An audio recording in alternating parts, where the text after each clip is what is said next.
So yung presyo nito is umabot po siya ng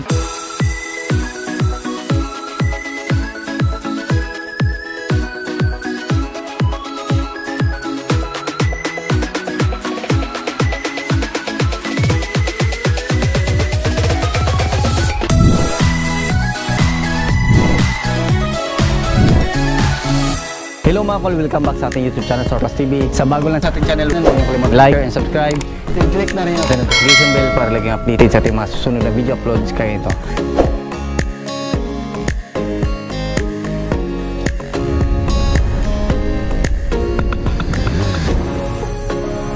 Ngayon mga kol, pakita natin yung ating customized na DA17V 4x4 Tiptronic RO6E engine, 660cc 12 valve 3-cylinder inline engine. So check natin mga kol. Tapusin natin yung video para malaman natin kung magkano ang presyo sa ganitong setup. Ayan, so yung kulay ng ating unit is black and mustard yellow. So napaka-yellow po sa actual nitong ating unit mga kol compare dito sa camera. So makita natin, yan. So anti-urethane po yung gamit natin.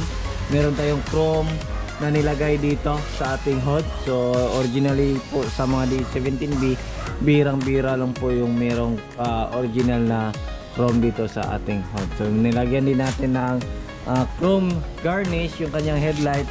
Tapos dito naka LED na po yung ating headlight.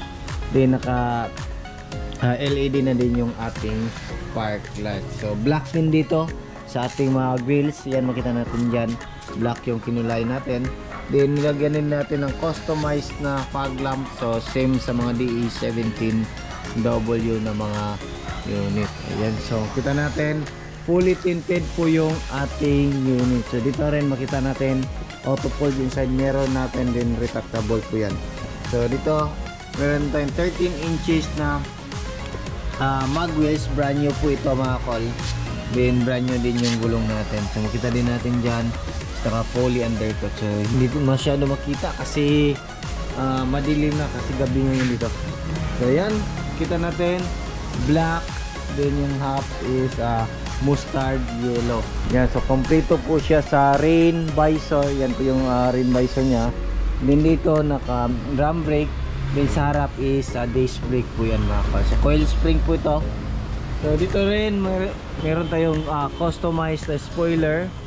Then dito meron din tayong customized na tail light. So pakita natin yung ilaw ng ating tail light mga kol.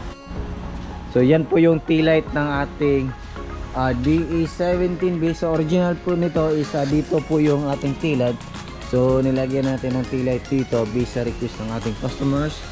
So yung tail light na to is from Hi-East, Grandia or mga Evolution 200. So yan po yung mga tail lights. So nilagyan natin yan, customize natin. So black din dito lahat ng unit natin. So naka black and mustard yellow po yung kulay. So tingnan natin dito sa interior. So sa interior natin meron tayong third set na nilagay, brand new yung mating natin dito. Then dito makita natin is yung ating third set. So at the same time pwede natin yung gawing storage box. So dito rin yung ceiling natin is back to original. So pasensya na, medyo madilim yung vlog natin. So dito customized na upuan po ito mga kol, from DE64W na mga upuan. So pwede na natin to i-recline.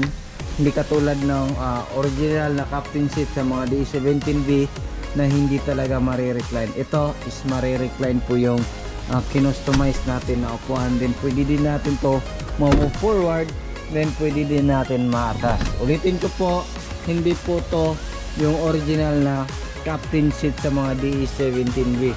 Ayan, so yung original DE17B na naka-captain seat, naka-plastic po dito mga kol. Ito is wala po siyang plastic. Yeah, customize natin. So pinalitan natin kasi yung original na order talaga is yung captain seat. Kaso nahirapan kami or walang dumating na captain seat. So ito na lang yung ginawa namin. Pinalitan namin yung upuan ng DE64W, pero mas maganda kasi pwede na natin i-recline kung gusto natin. Ayan, so dito Meron tayong extra fan dyan. Then meron din tayong lagayan dyan mga kol. Ayan, so meron tayong room dito sa yung headroom yung tawag. So dito rin yung power window yung harap. Then auto fold yung side mirror natin. Turn on natin yung susi natin. Ayan. So auto fold function yung power window natin. Ayan, function po siya lahat. Ayan, so dito meron tayong digital temperature gauge. Then meron tayong 9 inches Android touchscreen stereo with reverse camera, dashcam. Ito yung room light natin. Ayan, so kompleto po siya sa sun visor yung ating unit. So yan yung upuan din dito is from the D64W. So meron na siyang headrest, meron na siyang armrest. Then dito makita natin yung handbrake natin. So Tiptronic po ito mga kol. So pwede manual, pwede matic, pero plus minus lang po yung kanyang manual automatic. Ayan, so yung dashboard natin is back to original po yung ating kulay. Ayan. So start natin. Ayan, so yan po yung unit natin. So aircon po yung ganitong unit mga kol. Napakalamig po ng aircon nito mga kol. Minsan nga mag-yellow po yung aircon natin. Yan, so yung base experience namin mag-yellow. Kaya minsan pagkatagal medyo mahinan na yung buga dito sa blower kaya dahil po yan sa pag-yellow. So standby konti, then balik na naman. So yan po yung unit natin ngayon. So yung presyo nito is umabot po siya ng 383,000. All in po yan mga kol, accessories, modification ng tail light, mga upuan natin sa loob, yung captain seat modify na yan, pintura, ansal urethane pin. Yung customer po yung namili ng kulay kung ano yung gusto nila. So ulitin ko po, 383,000 all in. 4x4 po ito mga kol, baka makalimutan natin. 4x4 Tiptronic. Ayan po yung 4x4 switch niya. Ayan. So nakita natin dyan, ayan po yung 4x4 niya. So push button po yung 4x4 niya, or yung tawag niya nila sa iba is part-time 4x4. Hindi siya all-wheel drive. Kasi yung mga all-wheel drive na mga sasakyan dito sa mga minivan natin is yan po yung mga turbo unit. Pag non-turbo variant, push button po yung ating 4x4. So yan lang muna yung aming vlog for today. Maraming salamat po sa iyong patuloy na pagsubaybay. Sa mga inquiry, message lang po kayo sa aming Facebook account, Dodong Lagan Surplus, Facebook page, Surplus TV page, Dodong Lagan Auto Care Center, mini camper van ni Dodong Lagan, or contact sa aming contact number na 0920-3394-607.